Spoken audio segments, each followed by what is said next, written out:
Bonjour à tous, ici Sashka.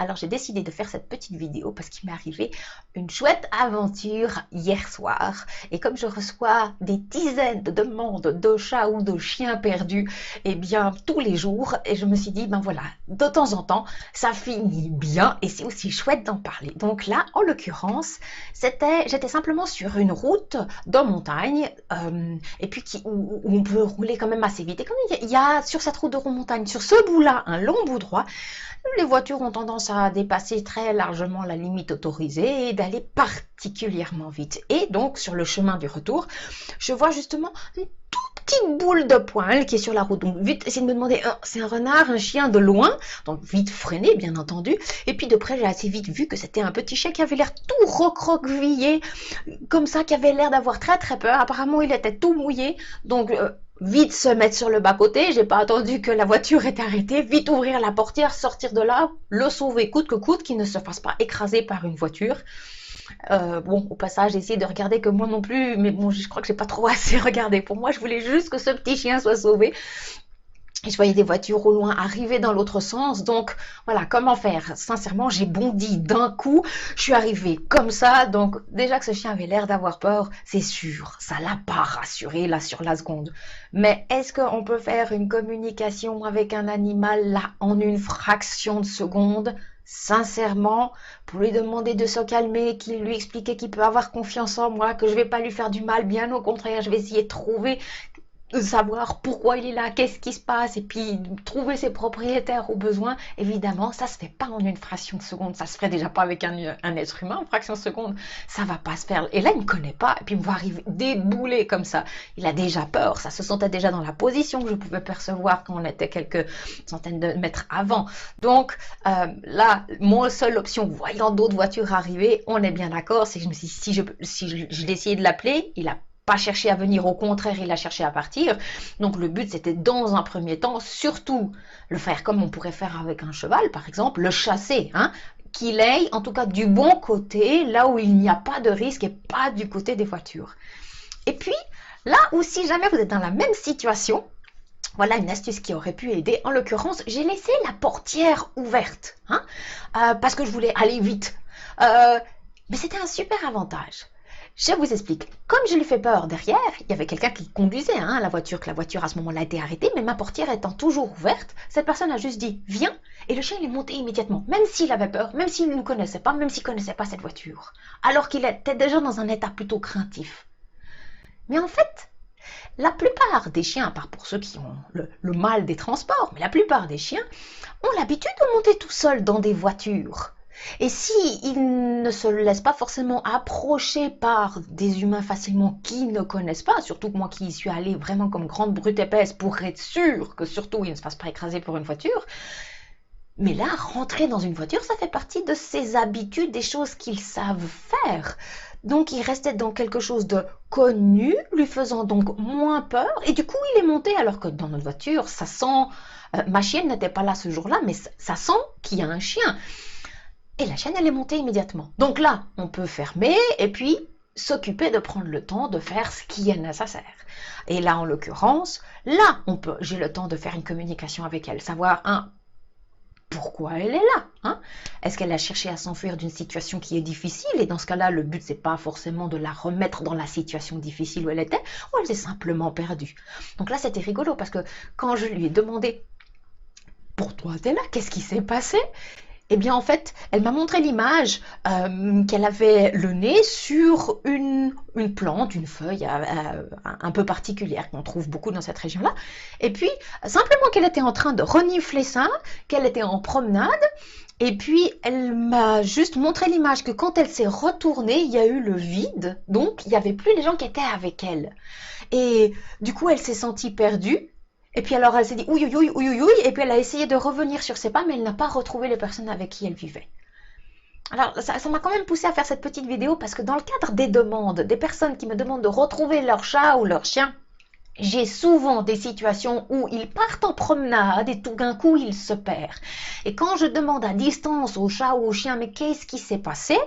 Eh bien oui, souvent ils me donnent exactement cette information-là, qui sont pris par une odeur ou par quelque chose, qu'ils ont suivi quelque chose, qu'ils pensaient retrouver, et ils s'attendent souvent, les animaux s'attendent à ce que l'être humain qui les accompagne, du moment qu'ils ne le voient plus, aura tendance à rester sur place, et du coup ils pourront facilement les retrouver. Mais dans la réalité, si les animaux bougent, les humains aussi, et comme l'humain change de place, eh bien, il suffit que l'animal, au lieu d'aller dans la direction de la promenade, mais simplement cherche à revenir sur ses pas où il était en arrière, et là, il risque pas de le retrouver. Alors, même si l'humain revient après, si tout le monde bouge, eh ben, ça peut durer des heures et des heures, des jours et des jours, des fois on se retrouve jamais, alors qu'on n'était jamais très loin. Ça, c'est dommage. Donc elle s'est simplement retournée et elle n'a pas vu. Du coup, elle a commencé à paniquer, elle a cherché, elle a essayé de chercher. Il se trouve qu'il pleuvait. Et puis, c'était rigolo, parce que je lui ai dit, écoute, c'est pas grave, on va, étant rassurée qu'elle n'était donc pas dans une position difficile, que ça n'était pas inapproprié de ma part de chercher à contacter ses propriétaires, au contraire, c'était la chose à faire immédiatement. C'était rigolo parce que je lui ai donc demandé de me donner donc l'image de là où les personnes qui vivaient avec elle. Et c'est très rigolo parce qu'elle m'a donné une image qui est en fait, il se trouve qu'il y avait 2 personnes qui étaient avec elle. Mais elle ne m'a pas montré 2 personnes. Elle m'a montré un seul individu qui est une image mixée des 2 personnes. Comme si elle l'avait fait, vous savez quand on utilise ces programmes de morphing, hein, on met la photo de papa et puis après on met la photo de maman pour avoir une idée de à quoi ressemblera l'enfant. Ce qui ressemblera jamais à ça, mais enfin voilà, ça donne une idée approximative. Et bien elle m'a fait le morphing. Il se trouve que c'était une maman et apparemment sa fille. Et elle m'a fait, dans l'image qu'elle m'a donnée, elle m'a donné la corpulence de la maman, elle m'a donné le bas du visage de la maman, mais le nez de la fille ainsi que la couleur de cheveux de la fille. Alors ça, c'était hallucinant. Je voulais en parler parce que justement, ça c'est la première fois que j'étais confrontée à un animal qui me fait un mix de l'image de 2 individus différents en un seul. C'était trop rigolo. Et je pouvais vraiment reconnaître dans l'image qu'elle m'a donnée, quand j'ai vu les personnes arriver, voir quelle partie elle avait associée et mixée de quelle partie. C'était super rigolo. Mais voilà, si jamais, moi c'est la première fois que je me suis rendu compte de ça dans le cadre d'une communication avec un animal, mais peut-être que ça vous est aussi arrivé, si jamais je vous laisse témoigner, parce que ça c'était vraiment amusant. Mais tout ça pour dire que, voilà, quand on se retrouve comme ça et qu'on voit un chat ou un chien, il ne faut pas forcément imaginer que c'est un chien du quartier qui fait son petit tour quotidien. Ça peut être le cas, mais très souvent c'est en fait pas le cas. Donc si jamais vous rencontrez un chat ou un chien en liberté, d'abord simplement essayez d'aller vers ce chat et ce chien, de voir s'il a un collier, s'il a une médaille. Alors, dans les pays où il y a une législation qui dit qu'il faut pucer ou comment on dit là, faire les tatouages, est-ce que c'est une bonne idée? Oui, certainement. Mais quand on se retrouve un dimanche loin de tout poste de police ou vétérinaire, sincèrement, cette information-là, même si elle figure, elle n'aide en rien. Elle n'aide absolument pas. Ça complique tout. Or, quand on est un propriétaire, qu'on a un chat ou un chien, et qu'on n'aimerait pas le perdre, il vaut mieux faire tout notre possible pour rendre la démarche super facile à la personne qui pourrait peut-être retrouver notre compagnon qui s'est perdu, afin qu'elle puisse nous contacter immédiatement. Et pour ce faire, l'idéal c'est toujours mettre un collier quand on est à l'extérieur, que ce soit dans son quartier ou n'importe où ailleurs, et surtout en vacances, parce que les animaux perdus en vacances ou lors de petites promenades de week-end, ça c'est super courant.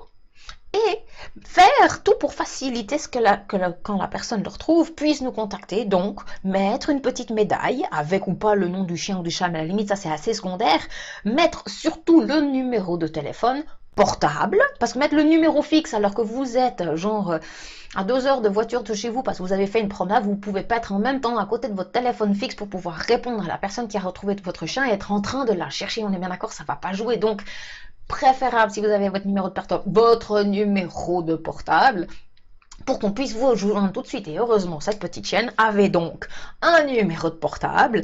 On a pu tout de suite appeler la personne qui disait oui, on est justement en train de la chercher partout, etc. Ben alors vous inquiétez pas, on reste à tel endroit et ils sont venus la chercher. On a eu le temps de réchauffer cette pauvre petite chienne qui avait tout froid. Et du coup, c'est une aventure qui se termine bien.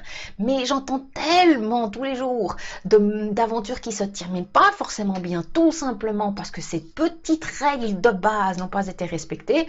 que voilà, ça valait la peine simplement de faire cette petite vidéo pour les rappeler. Donc, un chien, même s'il est pucé, même s'il a un tatouage, ce qu'il faut absolument faire, c'est lui mettre une médaille avec un numéro de portable. Et quand on est soi-même quelqu'un qui simplement se promène et observe comme ça un chien en liberté ou un chat en liberté, plutôt que se dire que forcément c'est un chien ou un chat du quartier, d'abord vérifier, voir s'il a un collier et appeler tout de suite le propriétaire. On aura vite la réponse. Après, c'est pas compliqué. On s'arrange et on voit comment on peut faire pour essayer de trouver une solution pour qu'il puisse se retrouver dans sa maison dans les meilleures conditions possibles.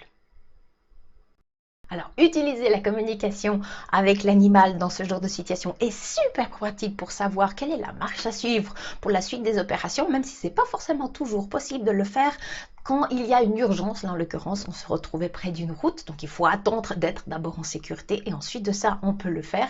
Et ensuite de ça, évidemment, faire ce qui est nécessaire quand on est quelqu'un qui rencontre un animal en liberté et ou quand on est un propriétaire pour que cette personne puisse nous contacter afin de nous dire où est notre chien ou notre chat. Ça, c'est la chose à faire, surtout maintenant que les vacances vont bientôt arriver. Alors, je vous souhaite une super après-midi et à tout bientôt. Au revoir.